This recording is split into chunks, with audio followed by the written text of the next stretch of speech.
شاید بہت کم لوگ یہ جانتے ہوں گے کہ colonel Naidu East India Company کا ایک افسر تھا۔ برصغیر آیا تو ایک گجر لڑکی پر عاشق ہو گیا۔ گجروں نے اسے اس شرط پر لڑکی دینے کی حامی بھری کہ وہ گجروں کی طرح زندگی گزار کر دکھائے۔ نیڈو نے ٹاٹ پہنا، جانور چرائے، دودھ دوہا اور بالآخر مسلمان ہو کر اپنی محبوبہ سے شادی کر لی۔ اس کی گجر بیوی رانی جی کہلاتی تھی۔ آدمی سمجھدار تھا۔ اس نے کشمیر میں جانوروں کی افزائش نسل کرنی شروع کر دی اور آہستہ آہستہ انگریز ریجمنٹس کو گوشت کی سپلائی کا ٹھیکیدار بن گیا۔ نیڈو کی ایک ہی بیٹی تھی جو ماں کی طرف سے مکمل گجر تھی اور باپ کی وجہ سے انگریزی زبان سے مکمل آشنا۔ نیڈو چونکہ مذہبی لوگوں سے بہت میل جول رکھتا تھا اور پیروں کا بہت خدمتگار تھا، لہذا بیٹی بھی اسی رنگ میں رنگ گئی۔ مشہور زمانہ لارنس آف عربیہ یعنی کرنل ٹی ایل لارنس عربی زبان کا ماہر تھا۔ اس کی قرأت بہت اعلیٰ اور معلومات انتہائی جامعہ تھی۔ برٹش سیکرٹ سروس نے لارنس کو لاہور میں لانچ کر دیا۔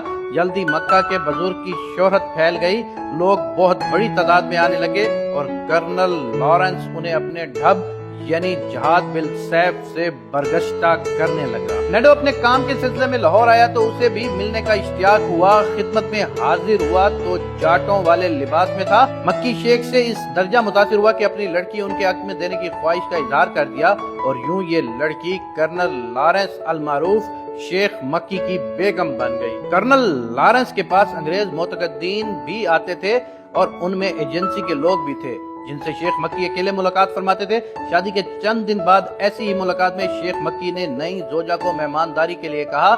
نئی بیگم جب مشروب و معقولات لے کر کمرے میں گئی تو انگریزی میں ہونے والے تمام گفتگو سے آگاہ ہو گئیں۔ اس نے خفیہ طریقے سے بذریعہ خط باپ کو آگاہ کیا۔